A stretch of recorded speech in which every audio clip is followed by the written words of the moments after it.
오늘 성경 본문은 우리가 잘 알고 있는 선한 사마리아인의 비유이죠. 한 율법사가 예수님을 시험하려고 질문을 해요. 내가 무엇을 하여야 영생을 얻을 수 있겠습니까? 그러니까 주님께서 말씀하시죠. 네가 율법사니 율법을 잘 알고 있을 것이 아니냐? 율법에는 뭐라고 기록되고 있느냐? 예, 내 마음을 다하고 정성을 다하며 힘을 다하며 뜻을 다하여 주 너희 하나님을 사랑하라 라고 말씀하시고, 그 다음에 내 이웃을 내 몸과 같이 사랑하라 하였나이다. 이 대답은 신명기와 레위기서의 말씀을 중심으로 구약의 전체적인 율법을 잘 정리하였습니다. 예수님도 이미 마태복음 22장에서 이 두 핵심적인 말씀으로 구약의 모든 율법을 정리한 바 있죠. 그래서 주님께서 말씀하십니다. 옳도다. 그러니 이를 행하라. 그러면 내가 살 것이다. 영생을 얻을 것이다. 그러자 너무 이 대화가 쉽게 끝나니까 율법사가 자기를 좀 더 돋보이려고, 옳게 보이려고 예수님께 질문을 하는 겁니다. 그런데 이웃을 내 몸과 같이 사랑하라 하셨는데, 그런데 그러면 이웃은 누굽니까? 물어보는 거죠. 그래서 시작하신 말씀이 선한 사마리아인의 비유예요. 자, 오늘 그 말씀 잘 알고 있지만 정성껏 읽어보면 새로운 사실들을 말씀을 읽을 때 늘 깨닫습니다. 여러분도 그런 은혜가 있을 건데요. 자, 한번 읽어보겠습니다. 시작. 예수께서 대답하여 이르시되 어떤 사람이 예루살렘에서 여리고로 내려가다가 강도를 만나매 강도들이 그 옷을 벗기고 때려 거의 죽은 것을 버리고 갔더라.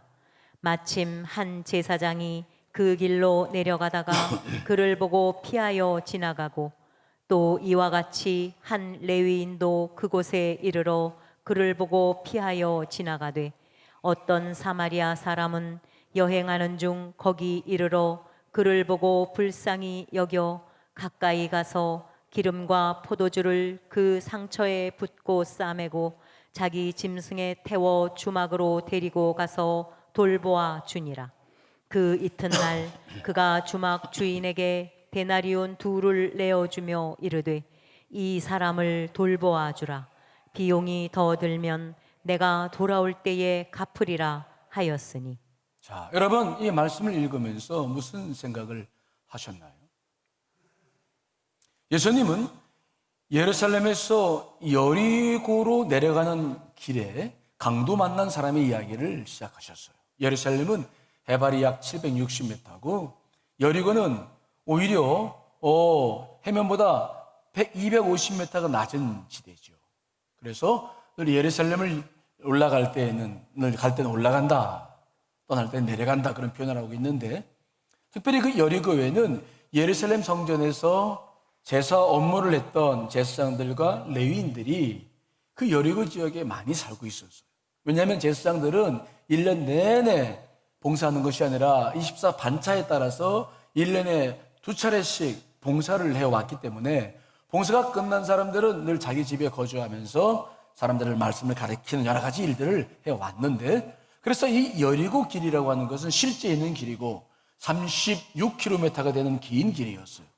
하지만 이 길이 가파르고 길 옆에는 암석이 많아서 도둑들이 자주 출몰해서 예수님 당시에도 이곳에는 굉장히 위험 지역이었다라는 것을 이제 우리가 알 수 있는데, 예수님은 그 길을 상황적으로 이야기하면서 오늘 선한 사마리아인의 이야기를 하고 있습니다.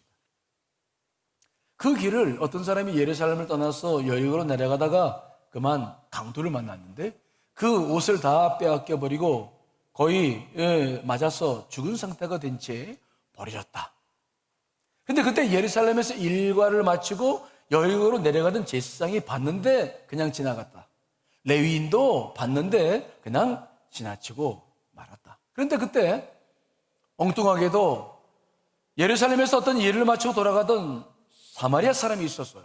이 사마리아 사람들은 같은 유대인이었죠. 하지만 아주 다른 사람들입니다. 이 사마리아 사람들은 어떤 사람들이냐면은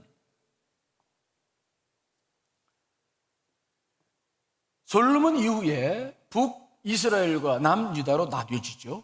북이스라엘은 10개 지파가 소속되어 있고 남유다는 유다 지파와 베냐민 지파 2개 지파가 소속되어 있었어요. 그런데 이 북이스라엘이 우상을 숭배하다가 BC 722년에 아수르에 멸망당하면서 흩어집니다.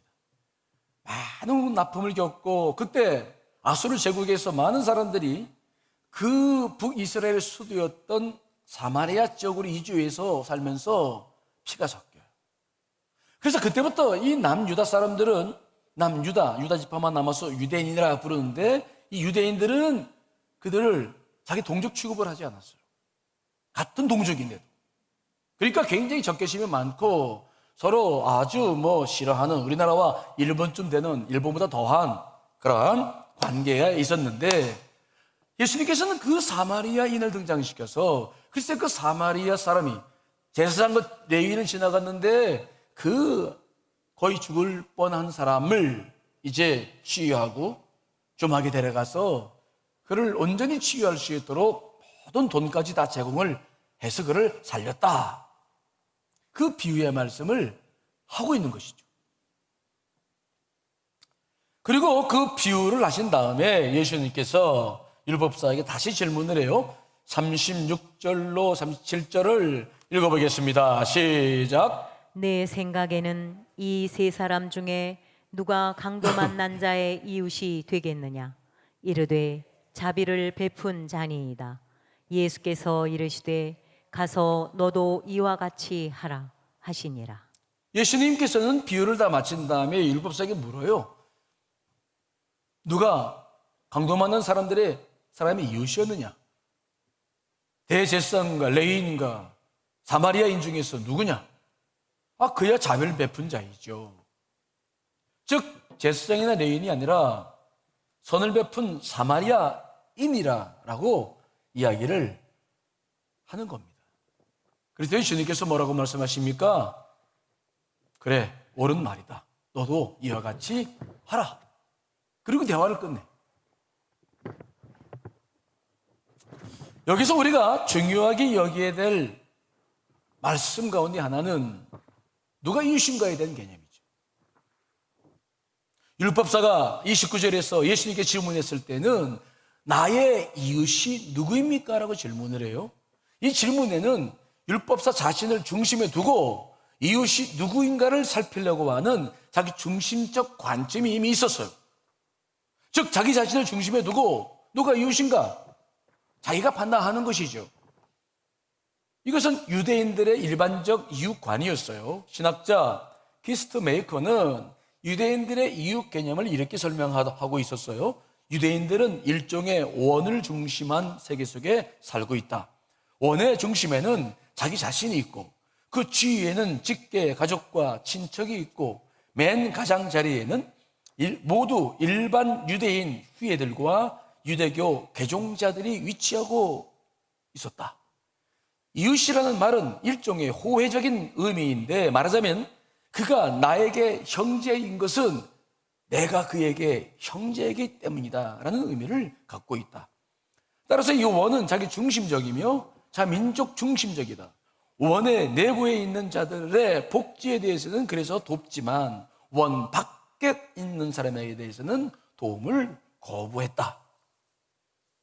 즉 유대인들은 교묘하게 자기 중심으로 원을 그려놓고 이 원 안에 들어와 있는 직계가족이나 친족들이나 또 유대교를 개정한 이 내 식구들은 이건 이웃이고 원 밖에 있는 사람들은 이웃이 아니다. 내가 책임질 필요가 없다라고 생각을 했다는 거죠. 그 원 밖의 사람들 가운데서는 유대 정부와 결탁해서 살고 있었던 동족의 피를 빨아먹던 세리들, 질병에 걸린 사람들, 사마리아 사람들, 이방인들 이런 사람들은 내 중심에 들어올 수 없었어요. 그러니까 율법사 내면에는 이미 이 중심, 이웃관이 이미 자리 잡고 있었어요. 그런데 주님께서 지금 어떤 질문으로 이런 관점을 뒤집어 버리십니까? 예수님께서는 비유 말씀을 하신 다음에 그 비유 말씀 속에서 그 고난당하고 있는 사람의 국적이라든지 신분이라든지 종교라든지 직업은 밝히지 않아요. 즉 유대인들이 원을 그릴 수 있는 근거들이 있었는데 그 근거들은 전혀 말씀하지 않고 어떤 상황 하나만 말씀하냐면 강도를 만나 거의 죽게 되었다. 그 사람이 처한 도움이 절실한 상황만을 말씀하시는 거죠. 그러자 율법사도 인정할 수밖에 없었어요. 따라서 예수님은 그 율법사에게 이웃이란 특정한 사람들이 아니라, 즉 자기 원에 들어 있는 사람들이 아니라 누구든지 어려운 상황에 처해 있으면 바로 그 사람이 네가 도와야 될 이웃이다 라고 그들이 가지고 있던 율법적 이웃관을 바꿔주신 것이죠. 즉 원 중심에서 도움이 필요한 사람들이 진정한 이웃이라는 타인 중심적인 이웃관으로 바꿔놓으신 것이 오늘 본문의 가장 핵심적인 이야기예요. 여러분들은 이웃이다라고 말하면 여러분들은 누구를 여러분의 이웃으로 생각하십니까? 유대인들처럼 비슷한 이웃관을 우리도 가지고 있죠? 그렇죠? 나 있어. 내 자식들, 일가 친척들 있고, 그 다음에 우리 교우들 있죠. 그렇죠? 그 다음에 내 이웃에 사는 사람들이 그래도 얼굴이라도 보고 지내고 관계가 있어야지. 그 사람들이 좀 이렇게 있고, 그 다음에 그 원 밖의 사람들은 무슨 일을 당해도 나와 상관 없어. 어쩌면 우리도 유대인들과 비슷한 이웃관을 가지고 있어요.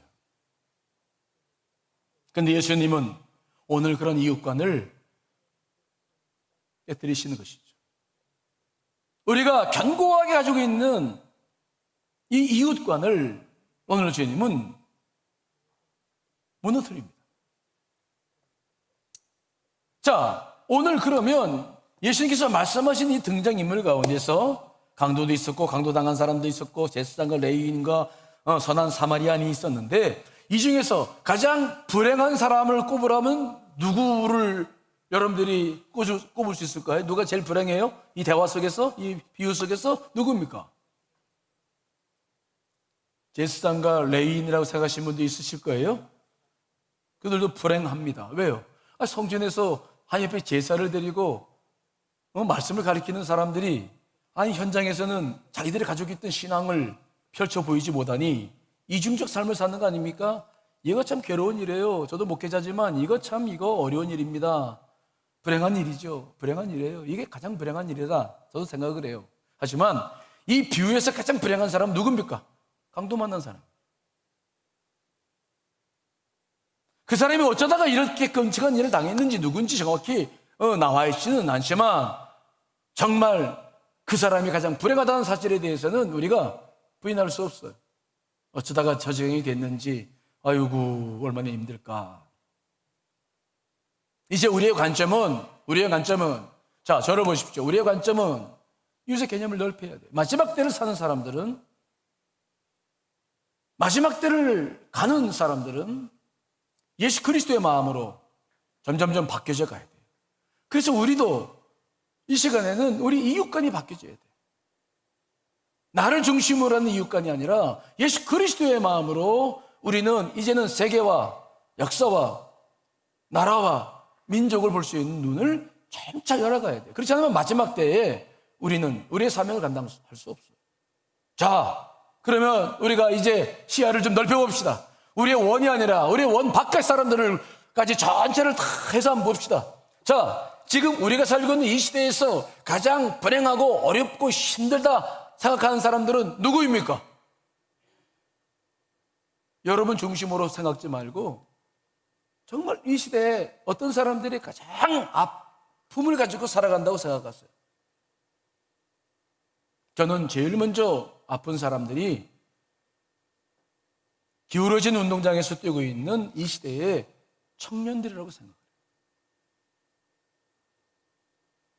여러분, 기울어진 운동장이라는 표현을 들어보셨죠? 본래 이 표현은 FC 바르셀로나 축구팀이 너무 강해서 그 팀과 경기하는 모든 팀들이 늘 지니까 에피스 바르셀로나와 경기하는 것은 마치 기울어진 운동장에서 시합하는 것 같다. 그런 의미로 쓰여지기 시작했는데 이것이 경제학적으로나 사회학적으로 요즘 계속해서 쓰여지고 있어요. 기울어진 운동장에서 축구 시합을 한다고 생각해 보세요. 아래에서부터 밑으로 그냥 뛰기도 힘든데 어떻게 공을 찹니까? 반대편 선수들보다 몇 배 힘겹게 싸워도 이길 가능성이 별로 없어요. 오늘 우리가 살고 있는 이 사회와 아주 비슷합니다. 이것은 마치 흙수저, 금수저를 따지는 것과 비슷한 이야기인데 우리 크리스찬들도 이제 눈을 열어서 자꾸 사회를 봐야 돼요. 마지막 때는 이 사회를 보지 못하면 우리는 마지막 때를 살 수 없기 때문이죠. 작년 이맘때쯤 한국 사회를 뜨겁게 달궜던 문제가 조국 전 법무부 장관에 관한 논란이었어요. 저는 정치적 이야기는 하지 않습니다. 하지만 어떤 입장에 취했든 대화할 수 있는 사람들은 대화를 하는 것인데 여기 여러분들이 뭐 목사님 어느 편이냐 그런 생각지 마세요. 저는 그런 생각 가지고 있지 않아요. 다만 이 사람에 대해서 할 얘기가 있는 거예요. 이 사람이 미친 영향이 얼마나 큰지 어떤 사회학자는 우리나라가 조국 이전과 조국 이후로 나눌 것이라 얘기는 했는데 그만큼 우리나라에 강한 영향을 미쳤어요. 특별히 젊은 사람들에게. 그는 많은 논란 끝에 장관의 직에 임명됐지만 오래 수행하지 못했죠. 조국 장관이 많은 사람들에게 호응을 받고 그를 따르던 사람들이 많았는데 그가 비판받는 이유가 무엇입니까? 다른 거 아니에요. 그가 그동안에 개진해온 기울어진 운동장에 대한 주장과 그의 삶 이면에 있는 그의 삶 내용을 보니까 이게 일치가 되질 않아. 너무 간격이 큰 거죠. 그러기에 그를 강남 좌파라 부르기도 하고 위선자라는 오명까지 이제 뒤집어 씌우고 있는데 그를 지지하고 있는 사람들조차도 이 갭에 대해서는 설명을 못해요. 할 수가 없어요. 자신은 기울어진 운동장 맨 위에 살면서 운동장을 바로 잡아야 한다고 외쳤으니 그걸 누가 믿고 누가 그걸 따르겠습니까? 이게 참 우리 사회의 문제인데 정말 그게 자신의 소신이라면 자신의 기득권을 조금이라도 포기해 온 삶을 살았다고 한다면 이해가 돼요. 그런데 그러지 못했어요. 그러면서 기울어진 운동장에 대한 이야기를 하니 이게 참 우리가 사는 사회의 모순이 아닌가 생각을 해요. 여러분들, 우리 크리스찬들의 삶의 형편, 여러분들의 삶의 형편은 어떻습니까? 우리 중에는 기울어지는 운동장의 위편에 살고 있는 분들도 있어요. 저도 아랫바닥에 있었던 사람인데 어느 날 살고 보니까 이제는 위편에 앉아 있는 거예요. 두렵죠. 우리는 좋은 지능을 타고난 사람도 있고 유박한 가정에 태어난 사람도 있고 뒤를 봐줄 만한 든든한 연줄이 있는 사람들도 있고 그런 사람들은 별 어려움 없이 살아갑니다. 그의 자녀들도 그런 부가 대물림이 되기 때문에 그들은 정말 잘 살 수 있어요. 그러나 그런 사람들의 문제는 뭐냐면 어떤 특혜의식이 없어요. 저도 우리 지금 뭐 내노라 하는 큰 교회 목사들 아버지 이어서 목회하신 분들 다 친한 친구들입니다. 다 친한 친구들이에요.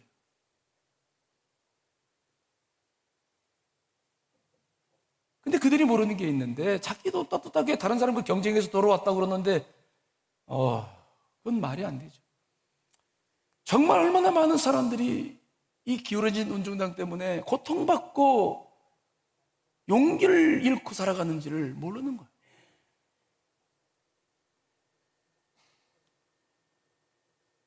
이런 원인들 때문에 지금 많은 청년들이 분노와 절망과 불안 속에 살고 있다는 것을 우리는 알아야 돼요. 우리가 젊은이 교회가 정말 귀한 공동체가 있는데 저들의 고민이 뭔지를 여러분 한번 들어보셔야 돼요.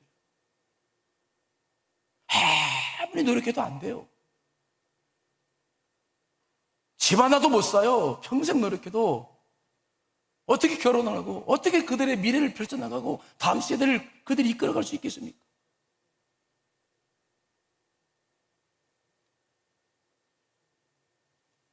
정말로 우리가 관심을 기울이고 함께 아파해 줄 사람들이 있는데 누구냐? 청년들이에요.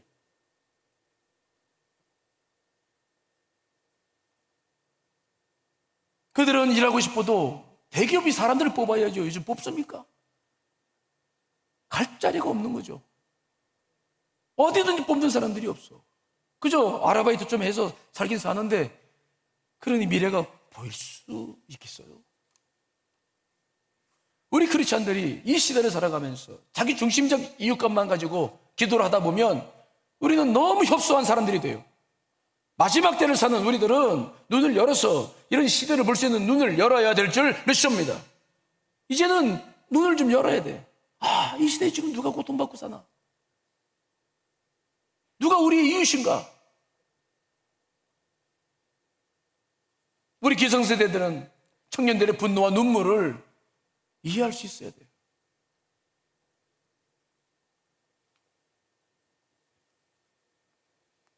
그 다음에 가장 고통스럽게 사는 사람이 또 누구일까요? 바로 절망의 시대를 살아가고 있는 대다수의 사람들이에요. 여러분, 터널 증후군이라는 말이 있는데 들어보셨을 거예요. 인생 여정에서 어둡고 긴 터널을 지금 지나고 있는데 이게 언제 끝날 줄 모르는 거야. 이게 우리의 절망이야. 이게 터널을 지나서 어둡고 칙칙한 이 터널이 금방 끝날 것 같으면 괜찮아. 그런데 이게 한번 들어갔는데 이게 언제 끝날 줄 모르겠네. 우리는 특별히 코로나19를 통해서 더 이런 아픔을 겪고 있어요. 특별히 우울증이라든지 정신적인 어려움을 겪고 있는 분들은 여기에 심각하게 빠져 있어요. 정말 우리는 이 문제가 작은 문제가 아닌 것을 아셔야 돼요. 이러한 문제들이 어떻게 드러나고 있냐면 자살 통계로 나타나고 있잖아요. OECD 국가라고 한다면 전 세계적으로 경제적으로 살만한 사람들, 살만한 국가들이잖아요. 그런데 그 국가 중에서도 자살률 1위가 어느 나라라고요? 우리나라예요. 지금도 하루에 40명 넘는 사람들이 어디선가 고민 끝에 스스로 목숨을 취하는 일이 오늘도 일어날 거예요.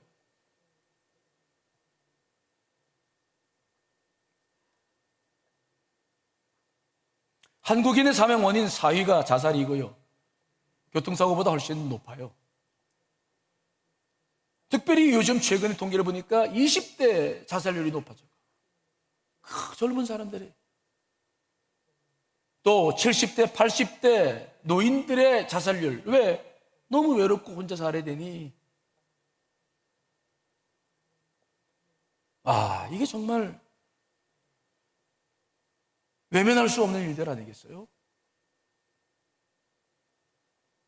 왜 이럴까요? 여러 가지 이유가 있겠습니다만은 가장 큰 이유는 현대판 흑사병이라고 불리우는 마음의 질병 때문에 그래요. 과거에는 우울증이라고 하는 것이 그저 중년들에게 찾아오는 홍역점으로 생각했는데 지금은 연령 구분 없이 모든 사람들이 이 어두운 시대를 살다 보니 이 마음의 질병 안에 눌려 살아. 끊임없이 우울하고 침울하고 희망을 찾을 수가 없고, 특별히 20대와 10대까지 확산되고 있는데 조울증과 정신분열증, 공황장애가 이제 흔한 듣는 이야기가 되어버리고 말이에요. 그래서 약물 중에서 소비가 가장 가파르게 치솟고 있는 것이 항우울제라고 그러잖아요. 우리나라 사람들이 마음의 고통이 많은 거예요. 어쩌다가 우리 사회가 이렇게 되었을까? 잘 살다고는 하는데 내부에 들어가 보니 전부 모든 사람들이 고민 속에 빠져 있고 절망 속에 빠져 있으니 이게 무슨 잘 사는 나라라고 할 수 있나요? 왜 그렇습니까? 정말 근본적인 원인을 따지자면 여러 가지 이유가 있겠지만 제일 큰 거, 잘못된 가치관 가운데 하나가 있는데 그것은 바로 뭐냐면 전부 성공해야 된다 생각해. 뭐 해야 된다고요? 성공해야 된다. 성취해야 된다. 우리는 너무 못 살았기 때문에 그것이 우리 삶의 모토가 됐어. 큰 성공, 성취하고 올라가자. 이게 우리 삶의 모토였는데 그래서 이만큼 살게 되었는데 그러고 났더니 모든 사람들이 생각해 보십시오. 삶에서 성공한 사람들은 몇 프로예요? 몇 명입니까? 몇 명이냐고요? 만에 하나, 정말 10만 분의 하나. 그럼 나머지 사람들은 다 실패자예요? 사회는 그런 말 하지 않지만 사회 구조적으로 보면 스스로가 그렇게 생각할 수밖에 없는 구조가 되어져 있어요. 그러니 얼마나 다들 불행해. 아니, 그럼 뭐 성공한 사람은 뭐 성공했다고 그것으로 만족하나요? 그렇지 않죠. 또 목표가 또 있잖아요. 어떤 조사기관에서 부자가 되려면 당신은 돈을 얼마나 가지고 있어야 부자가 된다고 생각합니까? 라고 질문을 했는데, 여러분 생각해 보세요. 여러분들은 어느 정도 가지고 있으면 부자라고 생각할까요?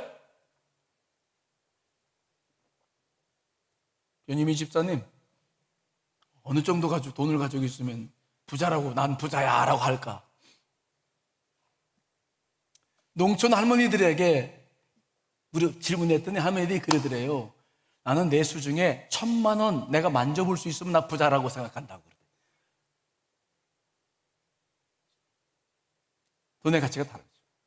일반 서민에게 물어봤더니 한 10억 정도만 있으면, 근데 요즘 강남에 뭐 아파트값 보면 10억 가지고 이게 집 한 채도 못 사고 있으니 이거 뭐 부자라고, 일반 서민들은 한 10억만 있으면 부자라고 생각한다는데, 아니 서울 아파트 값을 보면 이건 뭐 이건 뭐 그것도 좀 어려운 것 같아요. 그래서 기업을 하시는 분들, 기업도 아주 조금 중견기업을 하시는 분들이 물어봤대요. 당신은 어느 정도 돈을 가지면 부자라고 할 수 있습니까? 그랬더니 그 사람들은 고민하더니 한 2천억 정도는 있어야 된다. 2천억?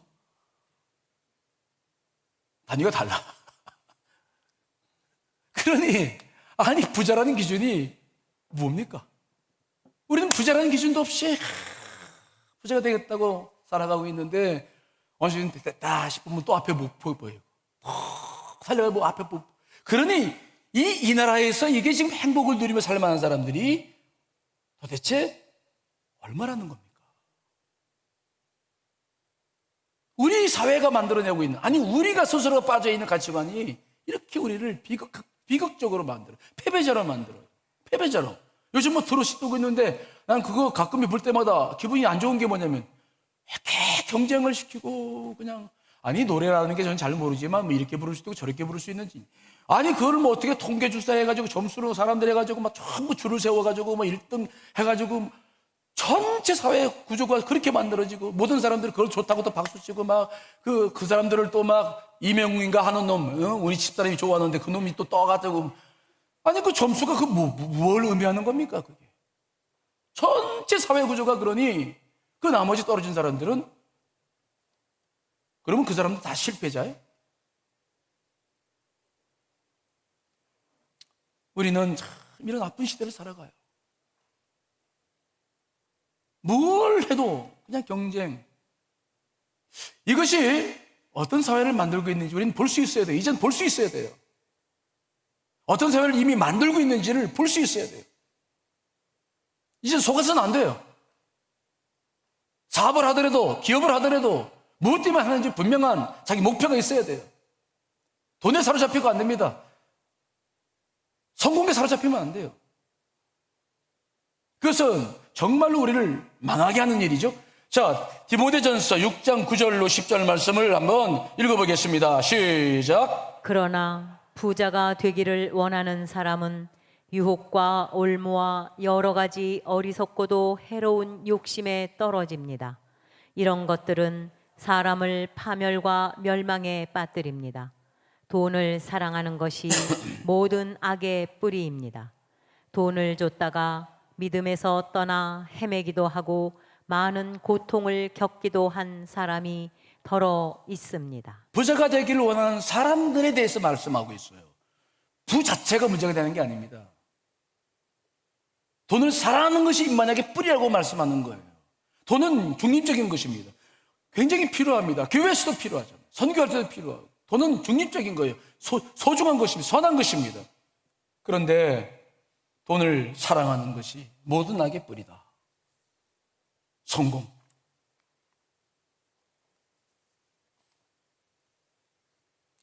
우리가 성실히 일해서 부를 추구하는 것은 대단히 중요한 문제입니다. 그 소중한 가치예요. 그러나 일부러 돈을 막 사랑하고 돈을 부자가 되기를 원하는 사람들은 오늘 말씀 보니까 유혹과 올무와 여러 가지 어리석고 해로운 욕심에 떨어질 수밖에 없다라고 말씀하시는 거예요. 돈만이 아닙니다. 유명세를 목적 삼는 거, 다른 사람들에게 인정을 받으려고 하는 것을 목적 삼는 거, 성공과 권력을 목적 삼는 거, 하나님께서 나를 만드신 사랑받고 사랑하는 이 삶의 평범한 그 소중한 이유 말고 나머지 모든 것들은 우리의 삶을 소진시킨다. 그래서 정신과 의사 정혜진 씨가 쓴 책 당신은 옳다, 요즘 많이 읽히고 있는데, 그 책에서 보니까 그런 모든 잘못된 가치관들, 이것 때문에 이것을 뭐라고 부르냐면은 자기 소멸의 위험이라고 부르더라고요. 다른 사람들에게 인정을 받는 것이 인생의 목적이라면 스스로 자기를 부정해요. 자기를 사랑할 수 없어. 스스로 만든 자기 소멸은 우울증과 조울증과 공황장애 원인이 되기도 하죠. 그래서 그는 말합니다. 누구든지 나와 내 삶이 멀어질수록 위험하다.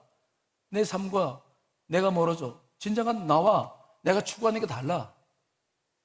이 삶을 소진시키는 심각한 위험이죠. 이 사회가 전부 이렇게 되어져 가고 있는 것이 얼마나 아픈지 몰라요.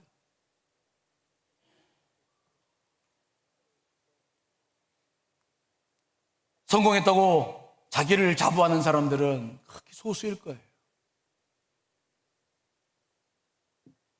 하지만 목표하던 지점에 이르렀다고 느끼는 순간 더 많은 기쁜 공허를 느끼는 것이 사실입니다. 그게 사실이에요.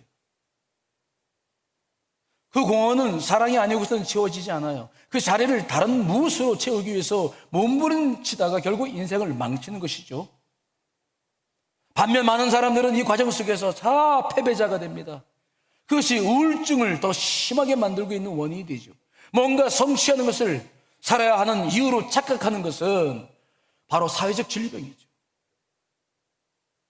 이 질병이 우리 한국 사회에 전염병처럼 번져서 고집병처럼 깊어져 가고 있는 것이 참 가슴 아픈 거예요.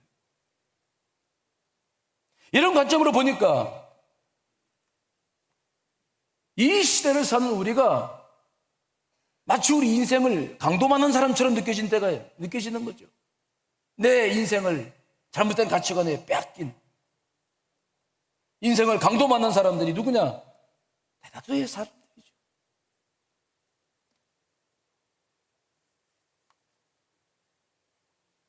우리가 살고 있는 이 시대는 그래서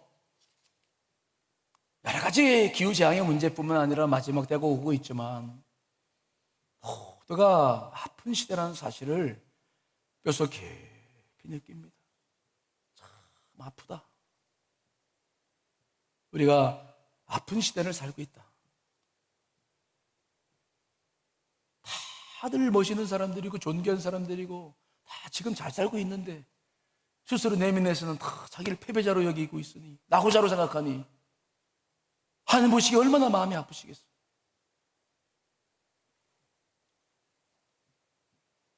자, 그러면 오늘 이 본문으로 다시 돌아와서 오늘 예수님께서 주신 이 비유에서 가장 행복한 사람은 누굽니까? 누구라고 생각하세요? 누가 가장 행복해요? 선한 사마리아인이겠죠. 강도를 만나서 자기를 내줄 수 있으니. 제사장과 레위인들은 정결의식 때문에 자기의 법안에 갇혀서 자기를 내주지 못했어요. 근데 이 선한 사마리아인은 자기를 내줬으니 이게 얼마나 큰 행복인 줄 아십니까? 정말 행복한 사람들은 이런 사람들인데 이게 선한 사마리아인이 그렇게 산 거죠. 자, 33절로 35절 읽어보겠습니다. 시작. 어떤 사마리아 사람은 여행하는 중 거기 이르러 그를 보고 불쌍히 여겨 가까이 가서 기름과 포도주를 그 상처에 붓고 싸매고 자기 짐승에 태워 주막으로 데리고 가서 돌보아 주니라. 그 이튿날 그가 주막 주인에게 데나리온 둘을 내어주며 이르되 이 사람을 돌보아 주라. 비용이 더 들면 내가 돌아올 때에 갚으리라 하였으니. 왜 이 선한 사마리아 사람이 행복합니까? 사람을 착 봤는데 제사장과 레위인은 분명히 저거 어떻게 돌봐야 된다는 걸 알았을 거예요. 그러나 자기의 기준이 있어서 그냥 분리시켜요. 현실과 자기에게 정말 필요한 것을 하나님께서 보여주시는데 딱 끊어내고 도망가죠. 근데 이 선한 사마리아인은 딱 보고서 자기 양심과 함께 행함에 함께 들어가서 하나님께서 원하시는 그 순간 거기에 쓰임 받는 거예요. 선한 사마리아인이 한 것을 보니까 강도가 한 행위에 대해서 정반대 일을 합니다. 강도는 그를 때려 거반 죽게 했으나 사마리아인은 상처를 치료합니다.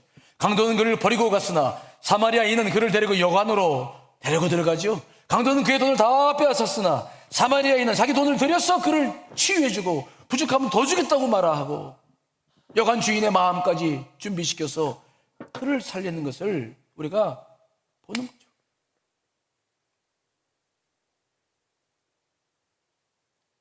그가 어떠한 삶을 살았는지 누구인지는 정확히 알 수 없으나 정말 그는 그 순간, 주님께서 필요한 순간 자신을 넉넉히 내어줄 수 있었던 사람, 행복한 사람이죠. 그 당시 이 사마리아인이 강도 만난 사람을 도와주었다는 이야기는 아마 그 예수님으로부터 이 말씀을 들은 사람들에게는 굉장히 놀라운 충격적인 일이었을 거예요. 왜냐하면 사마리아인들은 정말 그들과 적대관계에 있는 사람들인데,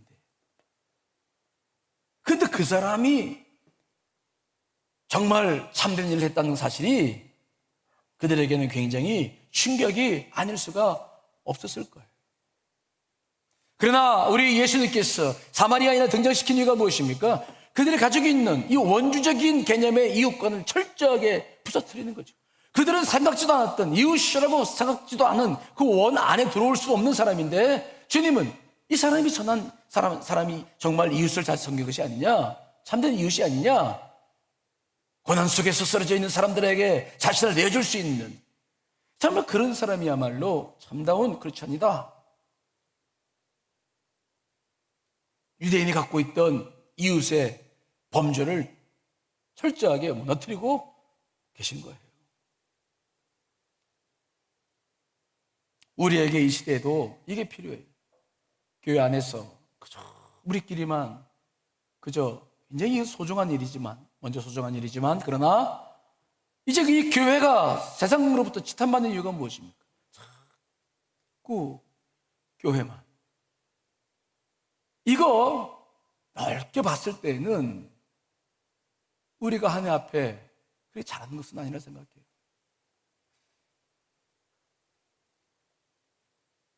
그렇다고 한다면 한번 생각해 봅시다. 어떻게 선한 사마리아인이 그런 긍휼을 베풀 수 있는 사람으로 등장을 시킬 수 있었을까? 예수님께서 선한 사마리아인을 등장시킨 이유가 무엇입니까? 사마리아인에 대한 어떤 주님의 어떤 감정이 있었다는 것이 드러나는 거죠. 그냥 이유 없이 사마리아인을 등장시킨 게 아니에요. 그럼 주님께서 평소에 사마리아인들을 겪으면서 그들 안에서 보셨던 것이 무엇입니까? 유대인들과 다른 것이 있었는데 그들에게서 볼 수 있는 것이 무엇인가? 유대인들은 율법을 고집했지만 그들에게는 가슴에 눈물이 있었다는 것을 주님께서 아셨어요. 사마리아 사람들은 BC 722년경 아수리 멸망을 당하면서 그때부터 수백 년 동안 고난과 역경을 겪었고, 유대인들 같은 동족에게조차도 정말 많은 아픔을 겪었어요. 여러분, 정말 아픔이 많은 사람들, 눈물로 산 사람들은 가슴에 눈물이 있어. 여러분 그런 거 느끼시죠? 아파본 사람들이 아픈 거예요. 저도 참 어려운 인생을 살아왔기 때문에 참 어렵게 목회를 시작하고 목회하시는 분들 보면은 늘 마음이 쉽지가 않아요. 돕고 싶고 뭔가 하여튼 해주고 싶은 마음이 있는데, 오늘 이 선한 사마리아 사람이 바로 그런 사람이 눈물이 있어. 눈물. 어떤 원리나 원칙이 아니라 눈물이 없어. 눈물이. 생각해 보십시오. 만약에 강도 맞는 사람이 한 가정의 가정이었다고 한다면, 근데 그 사람이 만일 죽었다고 한다면 그 가정은 아빠를 기다리다가 평생 피눈물을 흘리며 정말 살 게 아니겠습니까? 만일 이 강도 맞는 사람이 어떤 집안에 아들이었다고 생각해 보세요. 맏아들이었다고 생각해 보세요. 그 아들을 기다리는데도 오지 않아. 봤더니 나중에 죽었대. 아들을 앞세운 부모들은 제가 보니까 너무 힘겨운 삶을 살아요. 너무 힘들어. 가슴에 희망이 드는 것이죠. 그런데 바로 눈물을 가진 이 사람은 자기도 분명히 어떤 일이 있어서 예루살렘을 방문했을 텐데 도움을 필요로 하는 사람을 봤을 때 가슴이 움직이는 거죠. 자기의 모든 원리와 원칙과 한계를 뛰어넘을 수 있는 것은 눈물밖에 없어요. 정말 이 시대의 크리스찬들에게 요구되는 것이 있는데, 우리들에게 요구되는 것이 있는데, 정말 우리도 주님의 눈물을 가슴에 품고 살아가야 될 줄 믿습니다. 눈물이 중요한 시대죠.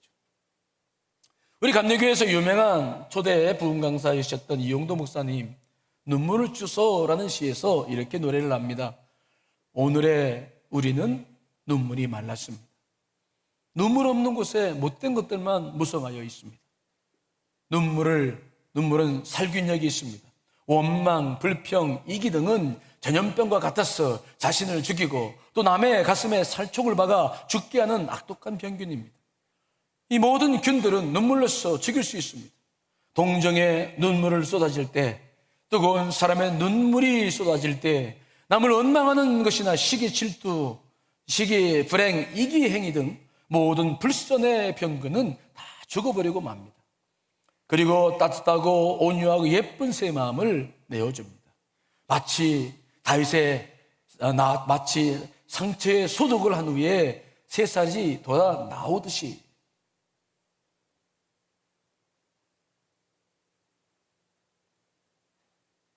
다윗도 회개하면서 밤마다 침상을 적신 적이 있었어요. 예레미야는 무너져가는 나를 바라보며 눈물로 지새웠죠. 막달라 마리아는 눈물로 주님의 발을 적셨고, 베드로도 새벽달에 올 때 통곡의 눈물을 흘렸죠.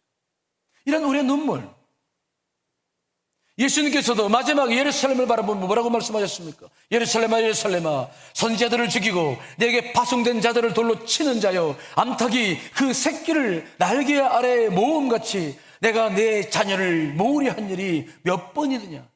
그러나 너희가 원하지 아니하였도다. 예루살렘을 바라보시며 흘리시던 주님의 눈물, 또 나사렛의 무덤 앞에서 흘리시던 주님의 그 눈물이 우리와 우리의 눈물과 합류가 되어져 갔을 때 언제든지 새로운 역사가 일어나고 주의 뜻이 이루어져 왔던 것을 우리는 잊지 말아야 될 줄 믿습니다. 정말 이 시대는 우리의 눈물이 필요해요. 주님은 우리의 눈물을 찾고 있어. 죽어져가는 수많은 영혼을 바라보면서 흘리는 눈물, 기울어진 운동장에서 열심히 뛰고 있으나 희망을 밝혀내지 못하는 청년들을 바라보면서 갖는 눈물, 불안과 두려움, 이 우울한 시대 속에서도 자신이 누군지조차 모르고 살아가고 있는 수많은 영혼들을 향해서 흘리는 눈물들. 우리는 이런 눈물들로 기도할 때 이 땅이 소망이 있다는 사실을 기억하시기를 간절히 축원합니다. 눈물이 필요한 시대예요. 제가 경험했던 것들을 2017년도에 목격함을 썼는데 한번 좀 읽어드릴까요? 예수 믿으면 무엇이 달라지나요? 엘리베이터에서 만난 택배기사가 문득 내게 던진 질문이다. 당황한 건 나였다. 14층에서 만나 1층까지 내 눈은 촉촉한 그의 눈망울을 보고 있었지만 복잡해진 내 생각은 답을 찾고 있었다. 눈물이 많아져요. 울 일이 많이 생기지요.